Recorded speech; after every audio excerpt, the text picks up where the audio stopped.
Beyond the Veil podcast, an unusual podcast at that. I am one of your hosts, Chairman Drews. Your other host, Chief Black Sir, the Shaman. What's going on, my brother? Can you hear me? T? T, can you hear me? Oh, can you hear me, T? I can hear the music. I'm a little trouble hearing you. All right, what about now? Sorry about that, y'all. Oh yeah, no worries. I hear you. I hear you. All right, all right, all right. So, man, another episode. Finally, yes indeed, another episode. Yes, y'all. So, yeah, man, we got a little bit of a limited time, which is unusual for us. We usually go. Um, but we're gonna work with what we got. We're talking about the hidden hand of control and who runs this world in the shadows. What lies beneath the Shout out surface to the for hidden hand. you know, there's a lot we want to cover with this. I mean, there's a lot of information out there already. We have the paintings, portraits, and photographs of famous leaders, with the hand inside the shirt or the jacket lapel, the jacket. Um, but we're gonna get into a little bit about the organizations that extend uh, the front side of this hidden hand of control. Um, and we'll continue to bring you more information as we continue to live stream. But without further delay, what's going on, my brother? Man, all is well. All is well. Looking forward to exposing a couple of these groups and organizations. I hold near and dear to my heart. 7-Eleven, peace to the gods and nerves, peace to the nation of Islam. Greetings to all of y'all. How y'all doing? Stay tuned. We got something for you. Indeed, family, indeed. So yeah, man. We were chatting it up, building the other day, um, and we both kind of tapped into some organizations, some fraternal orders, and then the modern day hidden hand, which is really just explained in the history of a lot of these organizations and orders. Innocent and fair seeming. Shout out to the Nation of Islam. Fair seeming on the surface, but you know, throughout the annals of time, there are some very grotesque and not so pleasant things associated with these organizations, these brotherhoods, sisterhoods, etc. So Yeah, this is yeah. Shout out to the Jesuits and Military Order of Jesus Christ. Shout out to y'all. Much love to y'all. What's going on, y'all? oh yeah, absolutely. I mean, shout out to the Templar Order and the Knights Hospitallers. We're getting ready to get into that. In fact, you know what? Let's just jump into. We want to jump around the annals of time, as I spoke of, the channels of history here. Give you guys a little bit of a back view. What's going on here? So let's kick it off with a very little known by some um, order here, the Cathars, and this of course all connects to the Circle Church, Taj Tariq Bey. Uh, Oh, yeah. So it was the Moors, hmm? clean and dirty.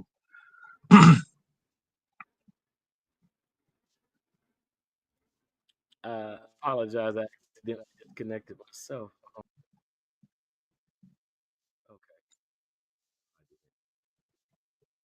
All right, you back. I got something.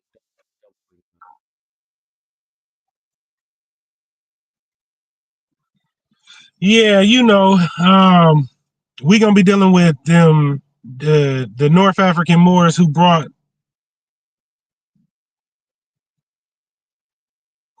us Islam over here. Ourselves, Lord and Master, I sincerely love Allah's mathematics, giving people new names, so and so X. We're gonna get into that today.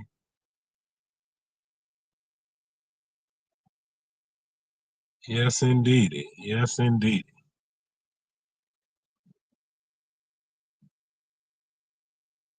I'll say that. The hidden hand is 12. Oh, there we go. Back in the building. Back in the building.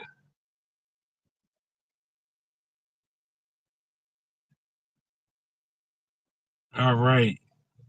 That is so weird. You back in here, Let me Jay. double. I'm back in here.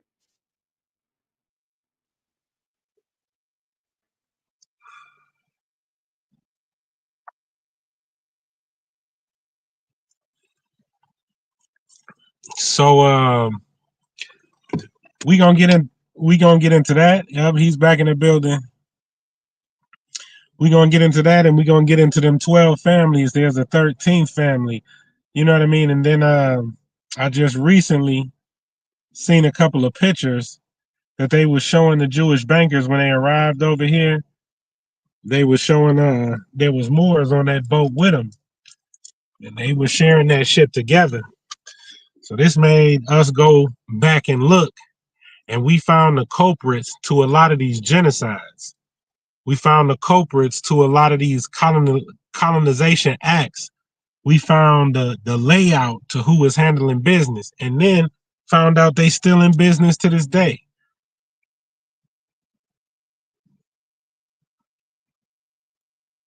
Facts. Absolutely. All right, I see you, brother. So I don't know why I got the double. There's a third person in the room. Nah, it's me. I accidentally did that.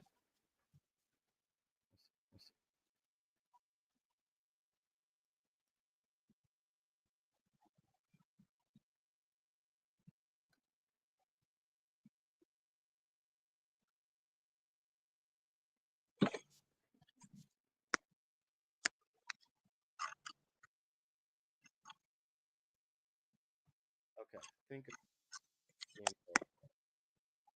Um, that's crazy. Can you hear me?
Apologize for the interruption, y'all. Had some technical difficulties here.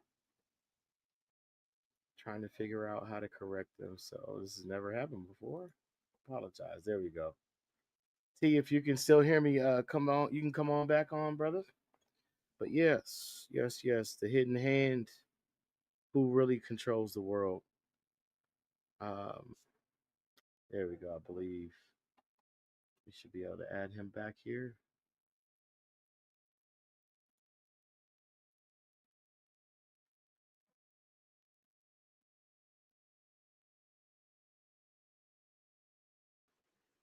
T, you there?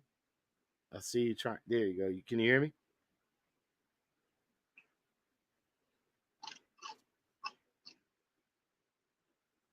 Are you there?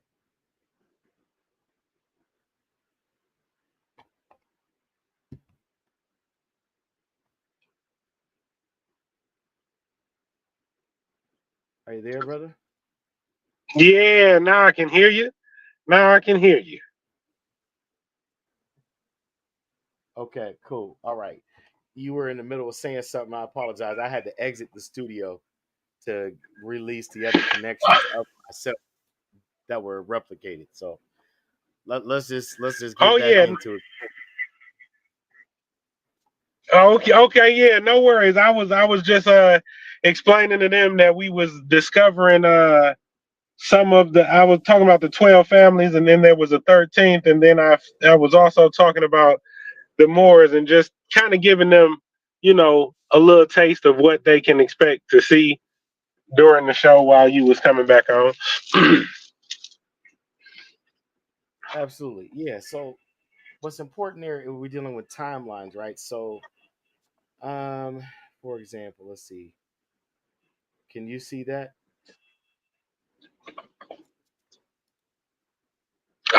You I can tell what it is by the pictures, but I can't see the words that well. But yeah, I can definitely tell what it is by the pictures. All right, let me blow it up a little bit.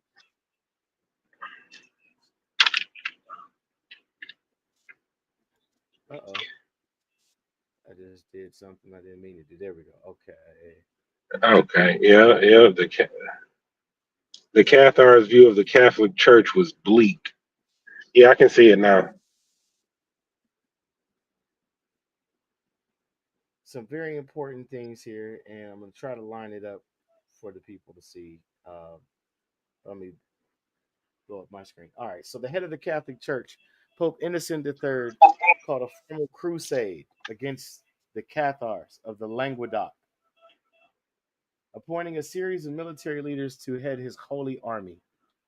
The first was Cistercian Abbot Arnaud Amari, now best remembered for his command of at Bazars or Beziers. Sorry, I might be saying that wrong. But Beziers, kill them all. God will know his own. This is interesting. Mm. Now we didn't discuss this, but there's a movie I want to say it's called Red River, starring John Wayne, where he says the statement, "Kill them all and let the Lord sort them out." I wonder where he got that from. Some people will quote the scripture and say, "The Lord God giveth and the Lord God taketh away. Blessed be the name of the Lord," from the book of Job. But no, this was from a pope that hired a military order to carry out the slaughter of Cathars. And his statement was to them, "Kill them all. God will know his own." The second was Simon de Montfort, now remembered as the father of another Simon de Montfort, a prominent figure in English parliamentary history. The war against the Cathars of the Languedoc continued for two generations. In the later phases, the kings of France would take over as leaders of the crusade, which thus became a royal crusade. Now, when were the time period that the Moors were defeated by Charles the Hammer or Charlemagne?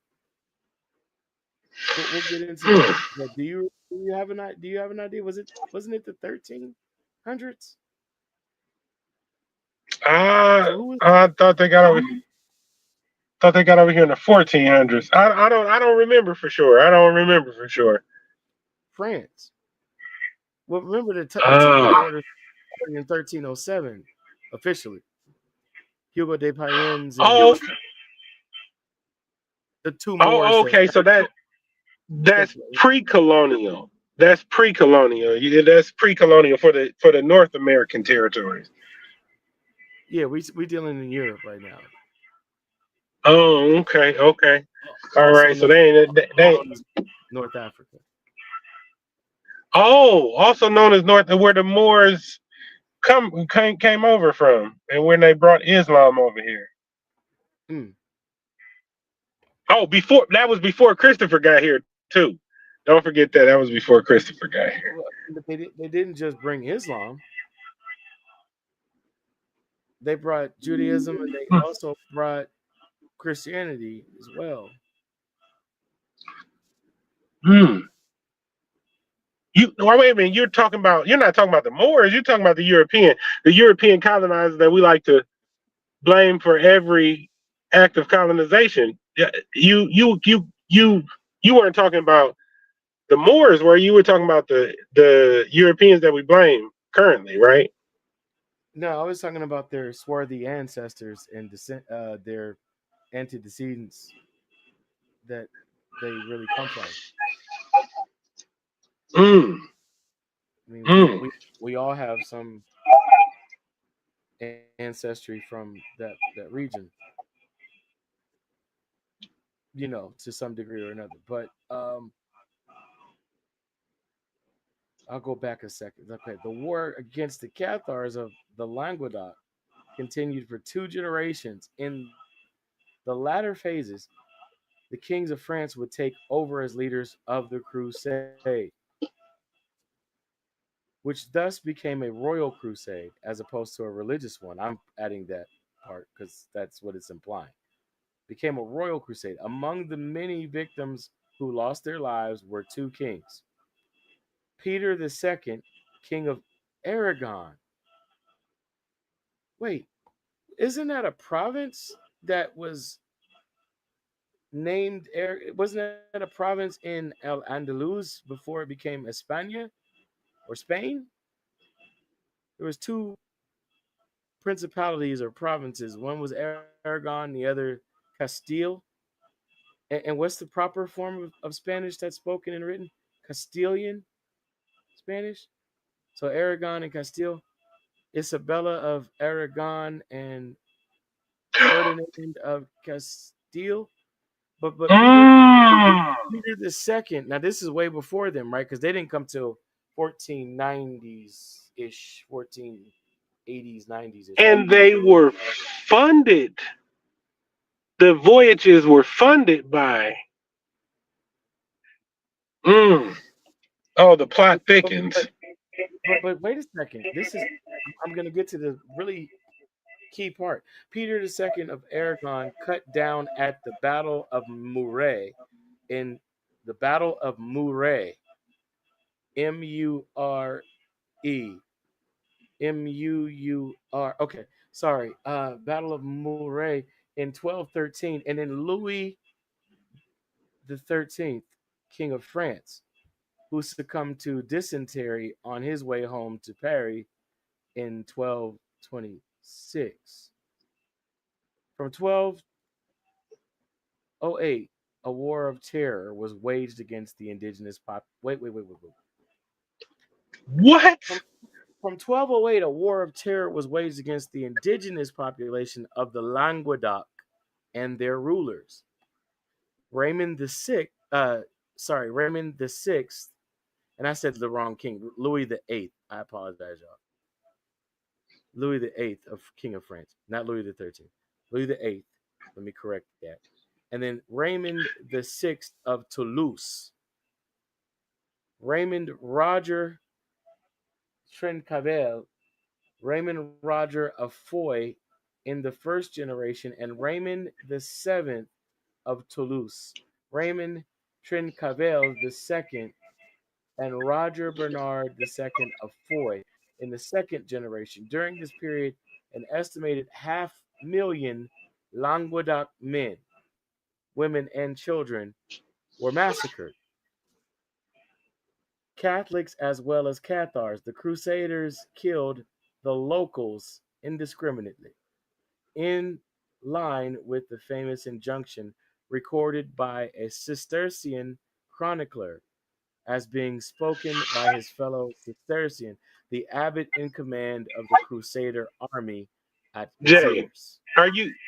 are you brother? Are you giving me the story of the Hunchback of Notre Dame right now?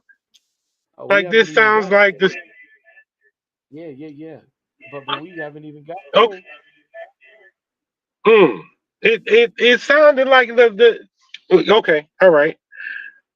I'm listening to you. It just struck Oh, me oh, good, that. good. So let's see. Hmm. Go ahead. You go ahead, brother. I'm just looking something up. You know. Oh no, it just made me think of the Hunchback of Notre Dame. It sound like they lost this battle. I'm just going with the timeline from the 12 to the 1300s. It sounds like after they lost that battle, the ones who lost the battle joined the enemy team, if it is what it sounded like. But we ain't got there yet, so I don't know if that's where it's going. But it made me think of the Hunchback of Notre Dame, how the Hunchback of Notre Dame didn't like the way he was being treated by his own people, and the way he was being treated, and then he got treated better, gave him women and all of that, and then he gave up secret locations and everything, and secret war tactics and everything like that, that allowed his people to be taken over. So it was just an interesting parallel that was being drawn as you was reading there. Oh, no problem. Oh, okay. All right, all right, all right. So can you see this?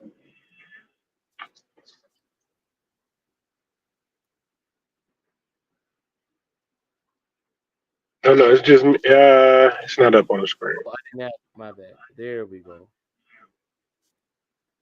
Can you read that? If not, I can try to blow it up a little bit. But it's the Battle of Tours. Charles Martel, also About known as the Hammer, the de facto ruler of the Frankish kingdoms. He defeated the Muslim invaders from Spain, and this was 732. Now they entered, they say, into leadership in Europe in 711, but just 21 years later, they fell to a Frankish ruler named Charles Martel, also known as Charlemagne, I want to say, or Charles the Hammer. And now this is going to get real interesting, right?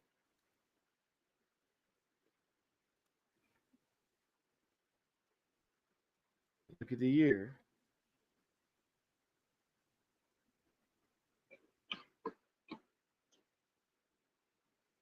I want y'all to see this man, wording.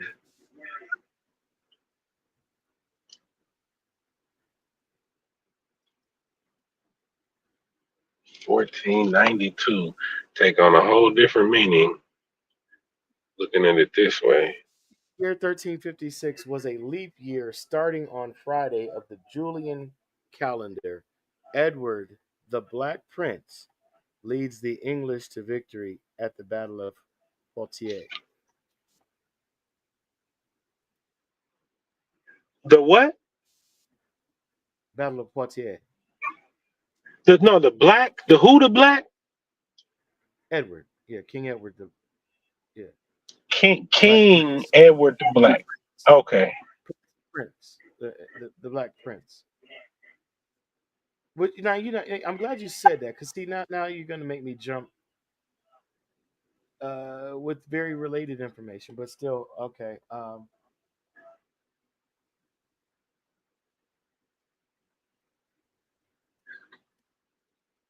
So defeated. So ink. So then.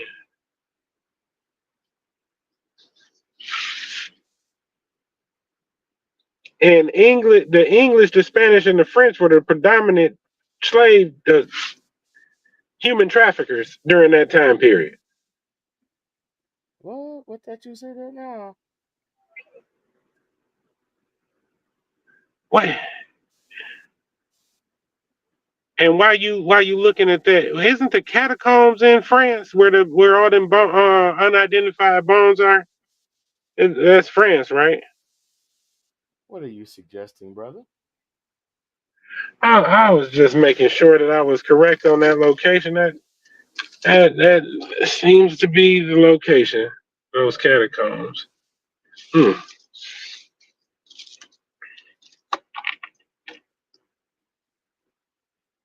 Here we go. Edward There the he Black is. Prince. Oh, but it was his black armor.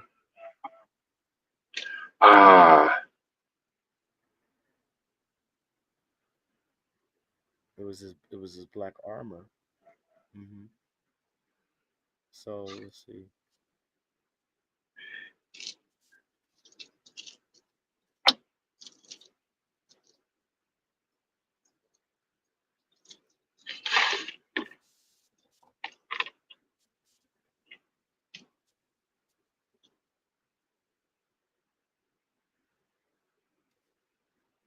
Sorry, you can continue, brother. Say go ahead and chime in. oh, oh yeah, oh yeah. I know. I just wanted to say that this is looking like like it's reminding me of a time period where the Moors ruled Europe. I heard that before that the Moors ruled Europe during a time period, and it's really given pre-colonial involvement with the Moors and conquering Europeans, like friendly involvement, like not in like it's beginning to look like they. I don't want to say friendly involvement because it would be the result of them losing a battle. But wait a minute. If they weren't called Moors previous to the battle, who gave them the name Moor? Would it be the ones that conquered them? Hmm. All right, mm, mm, yeah. Yeah. Um. So yeah, there's been a lot of washing here. I should have documented or bookmarked, which I may have, which I won't tie up the time for presenting. But yeah, so yeah, we have a time period where it was supposed to be Moorish rule from 711 to 1491 or so.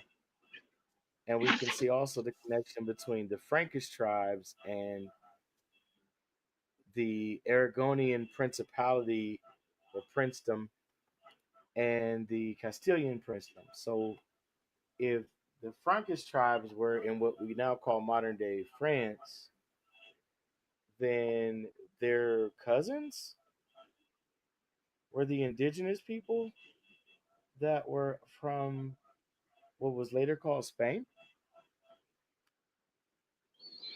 I'm asking, and then what's the connection with the Cathars? Because the Cathars, let's get into that a little bit. Like, the plot thickens. Yeah, let me go ahead and I'm gonna share this. And you said Let's see. Cathars. For some reason, I thought about the Templars. Oh, they're coming up.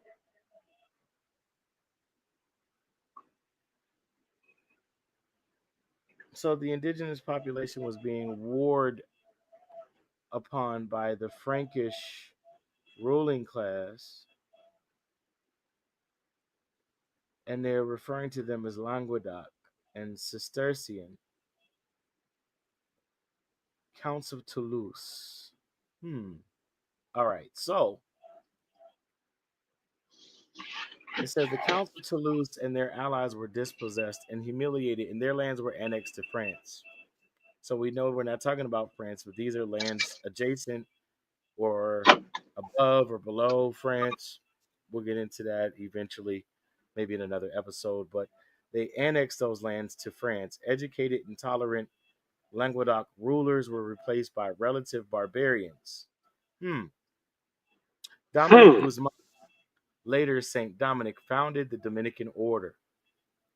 Within a few years, the first papal inquisition, manned by the Dominicans, was established explicitly to wipe out the last vestiges of resistance.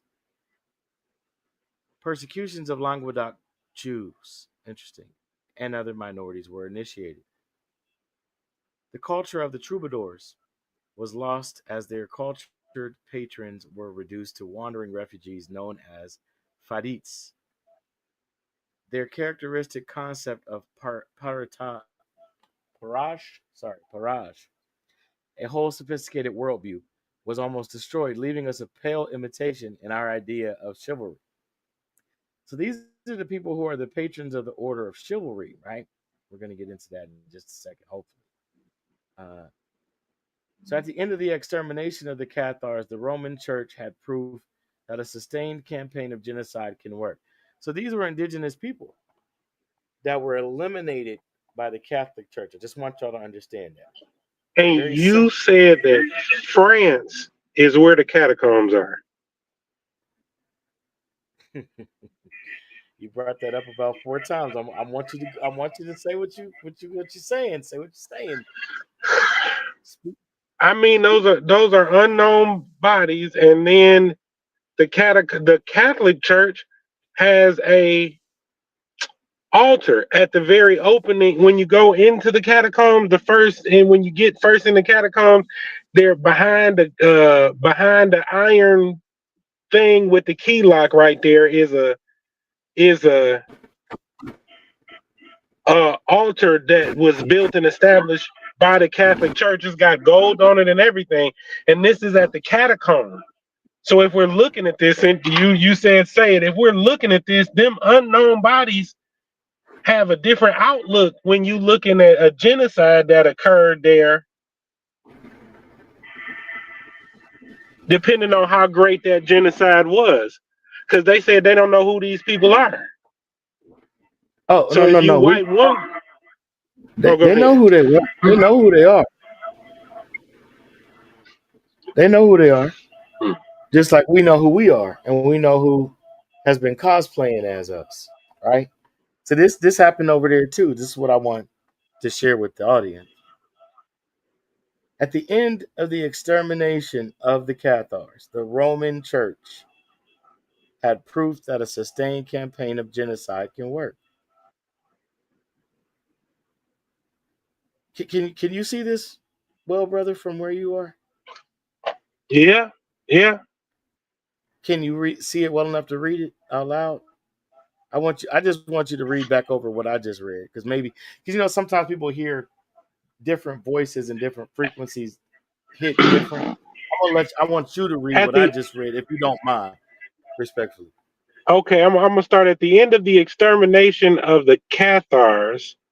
The Roman Church, or the Roman Church had proof that a sustained campaign of genocide can work. Now, this is I just want to just throw this out there. We are talking pre-colonial, and we are talking the interaction that was had with indigenous people in that land, and then we also spoke about the interaction between the Moors and pre-colonial interaction with the Moors. This So that, and I'm gonna read that. we don't At we the don't end deal of with the hate over. extermination, Okay. At the end of the extermination of the Cathars, the Roman Church had proof that a sustained campaign of genocide could work. It also had the precedent of an internal crusade within Christendom and the machinery of the first modern police state that could be reconstructed for the Spanish Inquisition. One thing leads to another, and to another, right? So this is why we're showing you all this. And again, for later inquisitions and genocides, Chateaubriand referred to as the Crusade as this abominable episode of our history. Voltaire observed that there was never anything as unjust as the war against the Albigensians.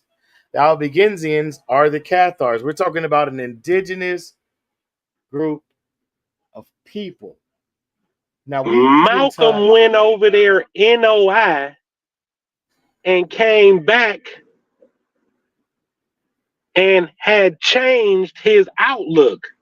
But then he spoke to Malcolm. Then Malcolm spoke to King, and King changed his outlook to such a degree that he faced consequences. And his mother faced the same consequences in her church. What did that man go over there and what did Malcolm go over there and discover? And that made him turn from the Nation of Islam. And what did Martin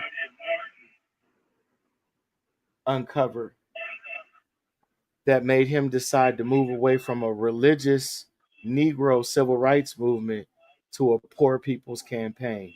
And the word campaign has a military connotation and context we've covered in previous episodes. The only people that have careers are politicians and soldiers, and the only people that go on campaigns are politicians and soldiers. We're going to see where it all started, right? We're looking at it right here. Catharism is often said to have been completely eradicated soon after the end of the 14th century, yet there are more than a few vestiges even today, apart from the enduring memory of the Cathar martyrdom and the ruins of the famous Cathar castles, including the spectacular castle in Carcassonne and the hilltop chateau of Montségur. Today, there are still many echoes of influence of the Cathar period. So, wait a minute. Who built the castles? Not the current European inhabitants. This sounds like the Cathars who were genocidally. And apparently not the Moors either. Absolutely. The Moors would be the Native Americans over here. The Moors would be the Indian, excuse me. The Cathars. Right. Indians. Yes. Yes, sir. Yes, sir. As my brother says. Yes, sir. He doesn't have a nervous tick, y'all. He just does that for a comedic value, and it is hilarious to me. But anyway, all right. So today there are still many echoes of influence of the Cathar period. Now, this is going to tie into something else we're going to get into in another episode because it'll take us down a rabbit hole.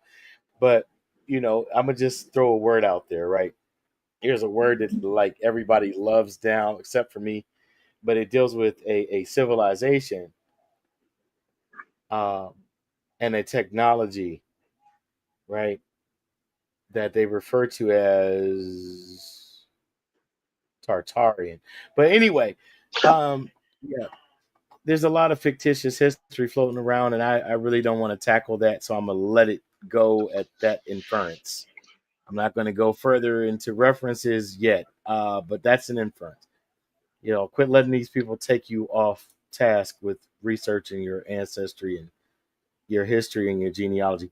But yeah, so this is supposedly a carrying on of the traditions of the Cathars, right? St. John of Jerusalem, sovereign. Oh, I'm not sharing. Sorry, the sovereign order. Right. Now, this is just allegedly, right? I don't particularly subscribe to that accepted belief. And here's another one, their USA Oh, operation. And then here's a mm. symbol.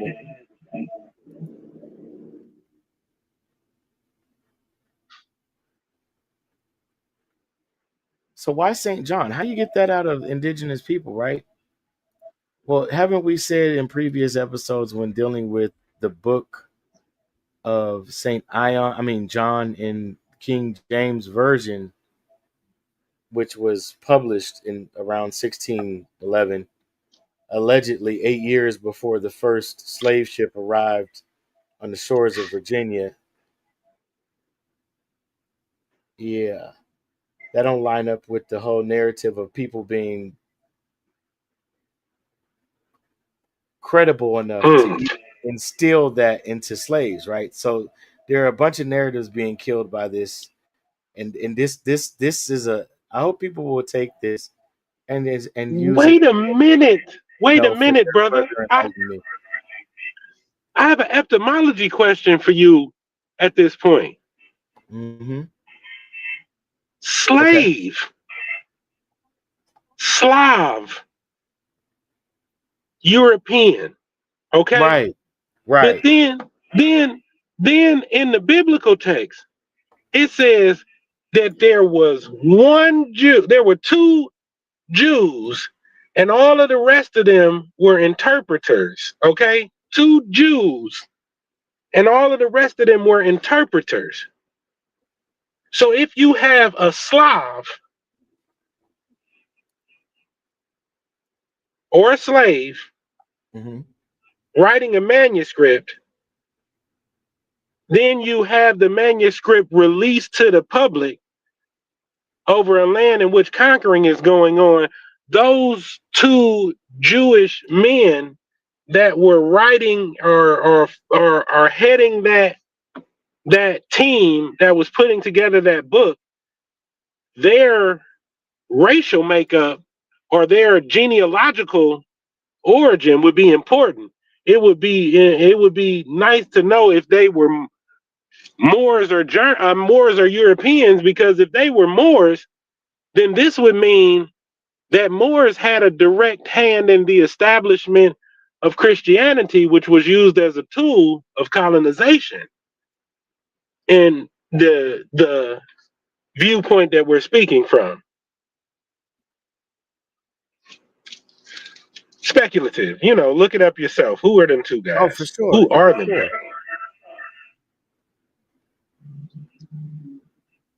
So I want to show you all what an Albigensian or Albigensian is. Ooh. So yes, let's go ahead share this.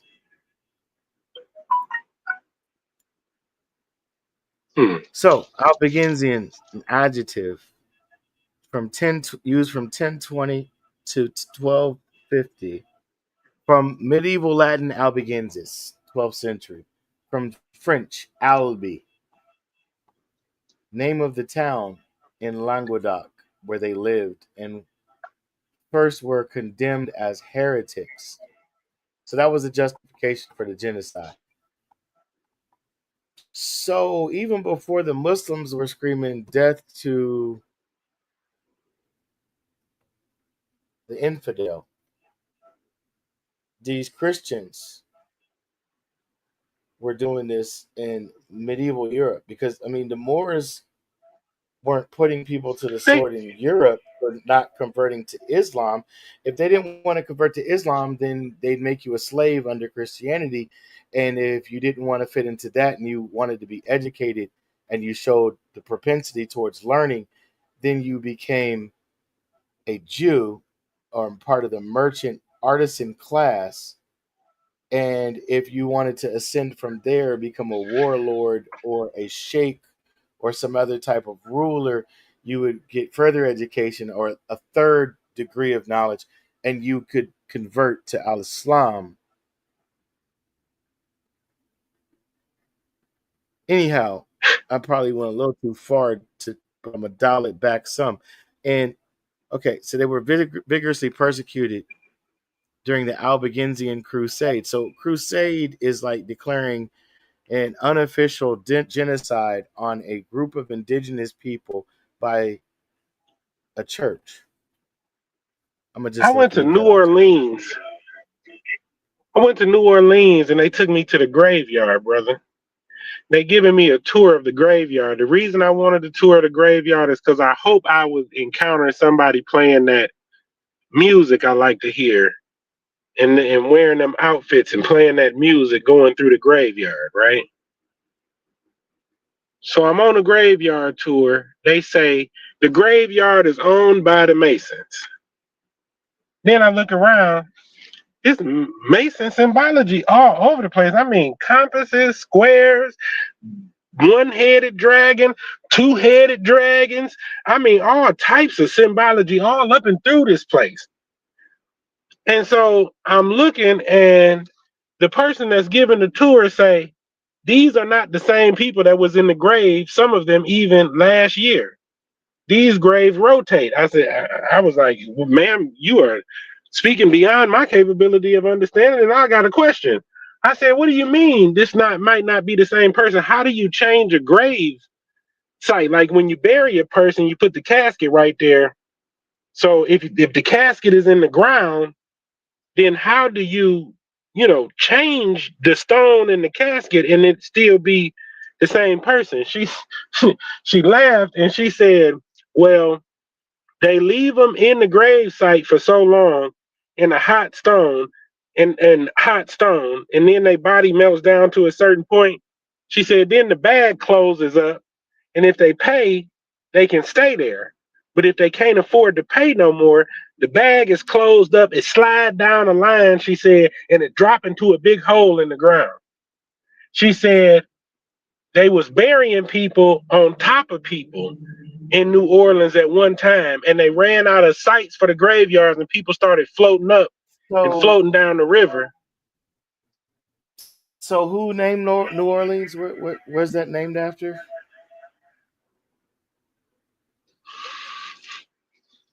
I don't know. Orleans, France.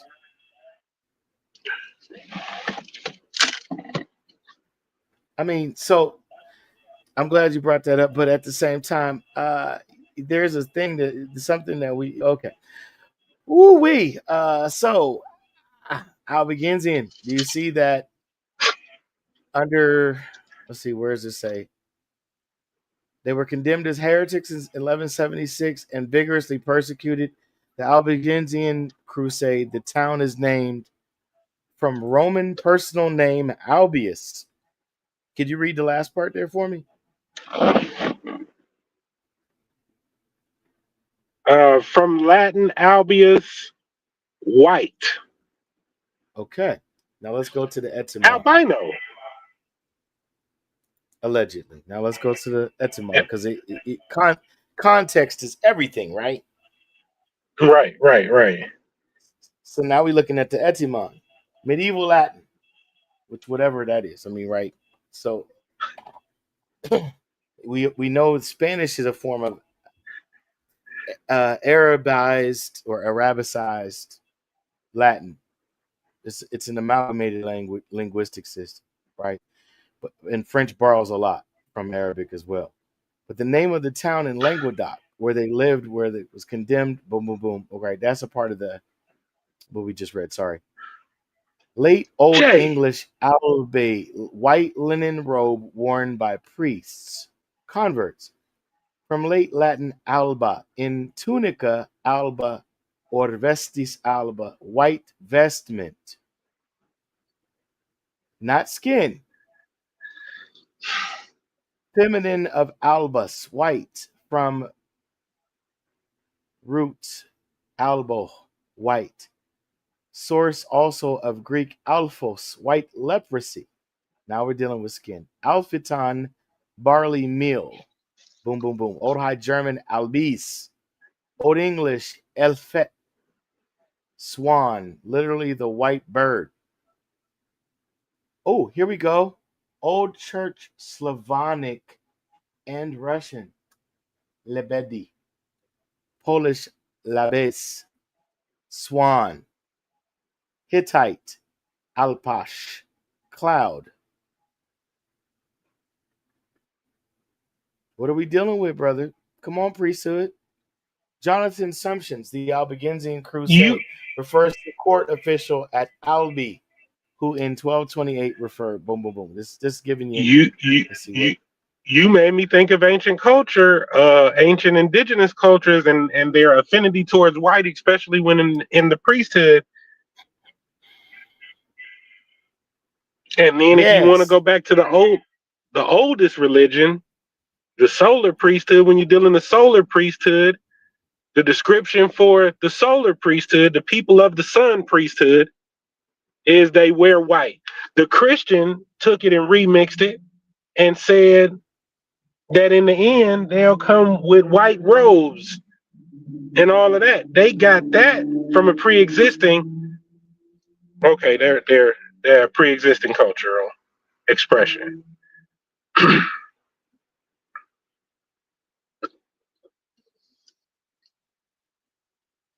You're fine. You don't have to stop. I'm just letting them see these images. I mean, they can go to the website if they want to, Cathars and Cathar beliefs. But these are some of their monasteries and their castles. Look at this castle.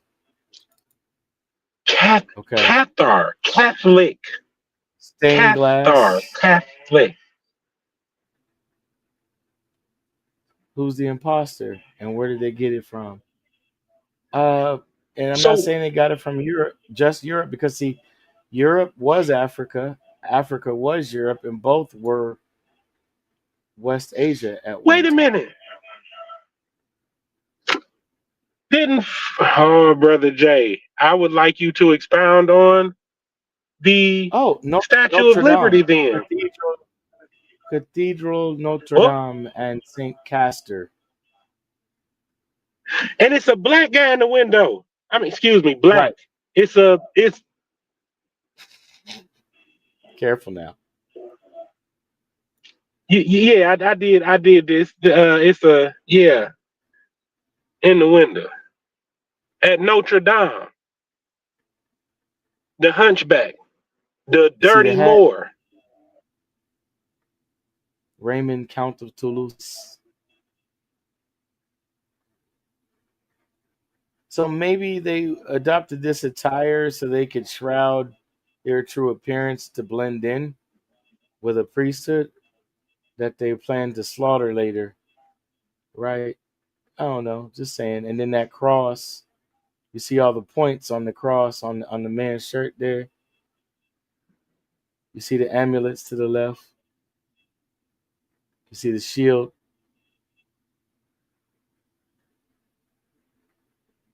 Huh. Interesting, right? Very. Even to the extent that that would mean that the castle on the hill and the castles that they are over there, the royal family is in. None of them were built by their hands. It was conquest that acquired those for them. And then they lied and threw us Tartaria, like you said, they lied and threw us Tartaria I'm just so saying. that we would look over here when the reality of it is indigenous people structured these electrical buildings. And in actuality, the reason they pointing you to Tartaria is because they never want you to discover the actual genocidal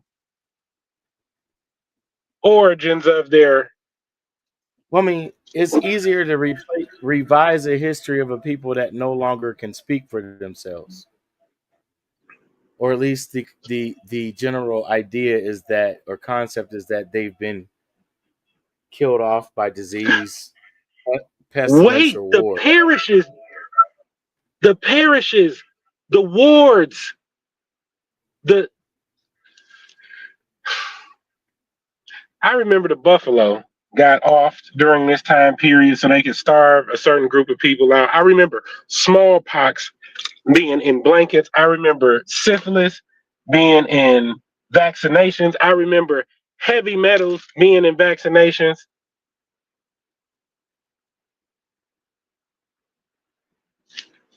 And then I remember when them parents were gone, the children were left to go to the orphanages, and the orphanages were predominantly the parishes and the Catholic churches, and that was for the Native American children.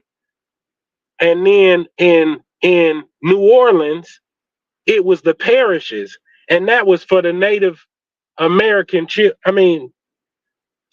for the Native children that were there. So this looks like a repeat. Let's look at some of their beliefs, right? As dualists, Cathars believed in two principles: a good God and his evil adversary, much like God and Satan of mainstream Christianity.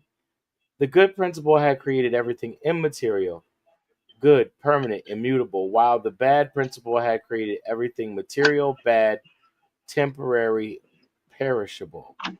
Cathars called themselves simply Christians. Their neighbors distinguished them as good Christians. The Catholic Church called them Albigenses, or less frequently, Cathars. So there you go, renaming somebody as Clarence X, as an adversary, right? Malcolm Um, X. but you all can look into these Gnosticism, right? Let's get it. Cathars were also Gnostics. So now we see the other, not real, let's say, the other counterbalancing point of contention. Gnostics believed, that's already contradictory. Gnostic means knower. Gnostics believed, I'm just use the wording of the article, and still believe that divine knowledge is granted only to an inner elite, like the esoteric knowledge of the Pythagoreans. The inner elite undertook a long period of training before leading severely ascetic lives. These were the Cathar elect, or as they are now popularly known, The parfaits. boule. I mean, what? Parfaits. What you say? No, Oh, okay. no, it's not. No, Okay. no. Oh, okay. Sorry about This is that. the Sorry about elite that. that I was talking to you about the other day. Was originally that term dealt with the elect, those who were elected spiritually by their relationship Oh, you didn't and you didn't you pursuit, didn't you didn't mean like not the parasitic elite, like initiated in, huh? not the parasitic 1%. Oh, okay. Okay. All right. Now, this is what it's saying. These were the Cathar elect, or as they are now popularly known as Parfait. Cathars were also Universalists. I'm going to leave that Mm, there, mm. which means that they believed in the ultimate salvation of all human beings. Here is an account of how they saw themselves recorded in 1143 or 1144 by Elberwin, prior of the Premonstrate. Oh, wow. Premonstratensian Abbey of Steinfeld, writing to Bernard of Clairvaux, or known as Saint Bernard.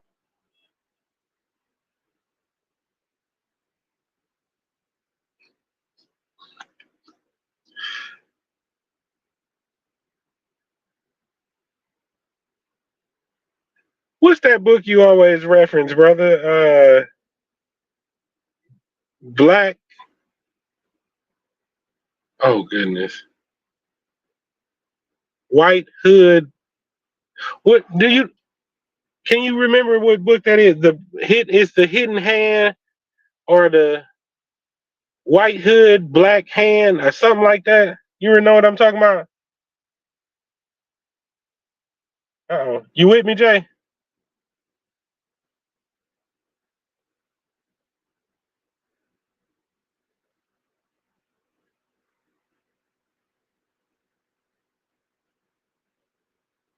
Man. So everybody, this is looking like we should be judging good and evil, and this white supremacy and black supremacy stuff should be out the window. I mean, way out the window. Because this means that individuals who have been operating in human trafficking, who have been operating in chattel slavery, and they ain't exclusive to no race. And then a lot of the people who've been pushing for agendas to call us stuff other than what we is and tie us back to our origins sound like they had an agenda the whole time. And they've been both races. So whoever doing wrong should be held accountable, no matter what race they is. Whoever operating outside of divine will and divine law should be checked, no matter how near and dear they may be to your heart. Because this means what we talking about right here, that the establishment of Islam, the establishment of Christianity came with genocidal behavioral patterns and acts that can be documented and seen. So in order for these, wait a minute. And then we were talking about the Hospitallers and other organizations who had part in that. These organizations still exist to this day and are holding positions where they can have our life in their hands. Somebody need to make sure that these people is accountable, black, white, purple, green, or, or whatever they is.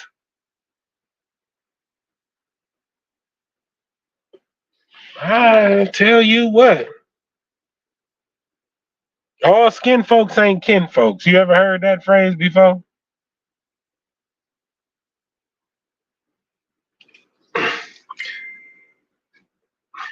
Then at one point in our development, they said that the rebel flag was to signify two what would be considered organizations, groups of people that were supposed to be fighting each other or against each other.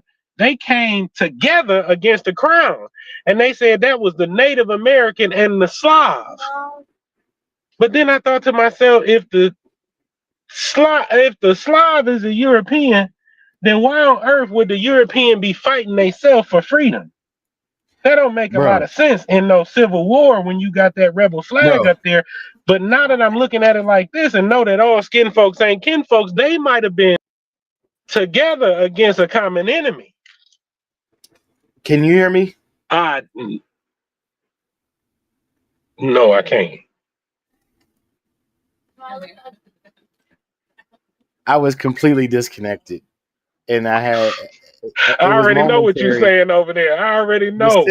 signal completely. Extra technical difficulties I can going on still hear over here. myself in my audio box and everything through my PreSonus I can't hear setup. a thing. But Let me see it.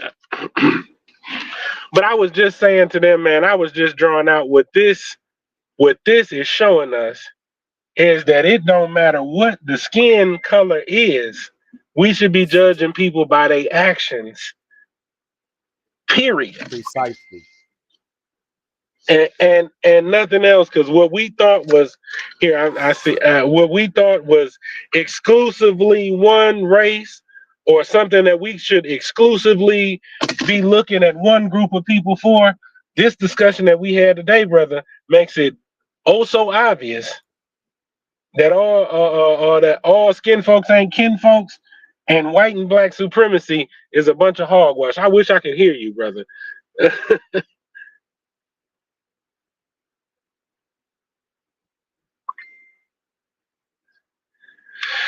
So, I mean, yeah, absolutely, brother. I guess That's what I was getting ready this to is the say. end of our time right here. It's 9:22 our time. My bad. I can hear you, but you can't hear me, so I muted. I didn't do it to be disrespectful, y'all. No, but okay.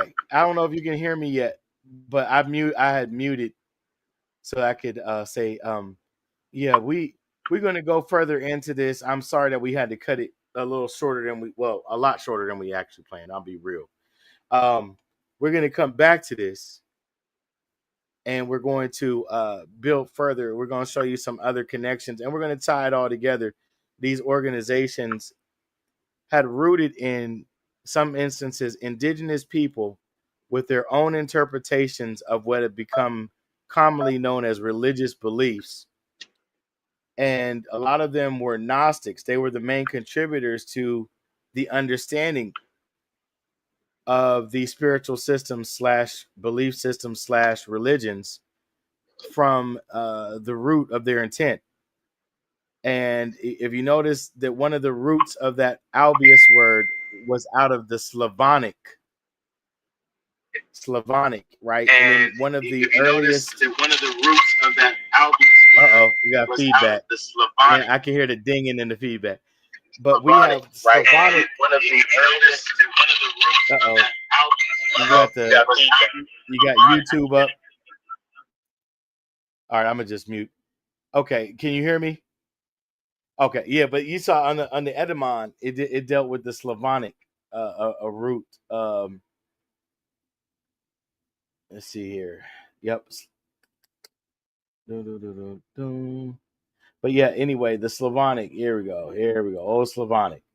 When you deal with that, you got to go into the early church and you got to understand the Byzantine expansion of an empire and who was running the Byzantine, who were the Hittites, the Mongols, the Huns. Okay, and we got to look into the entire connection to the genealogies of those type of references historically, and you'll see the answers. You'll even get the earliest concept of what a white person was based upon appearance. I won't say complexion, but appearance and or status or both. It was introduced into Persia, which is now modern day Iran. It was introduced into modern day Iraq, Assyria or modern day Syria, modern day Turkey. Okay, and then we see organizations popping up in the last 100 to 130 years or so using the flags or imagery of those nations as their symbol or emblem. So they're kind of letting you know who they are or where their belief or their tenets of practice, principles of practice stem from.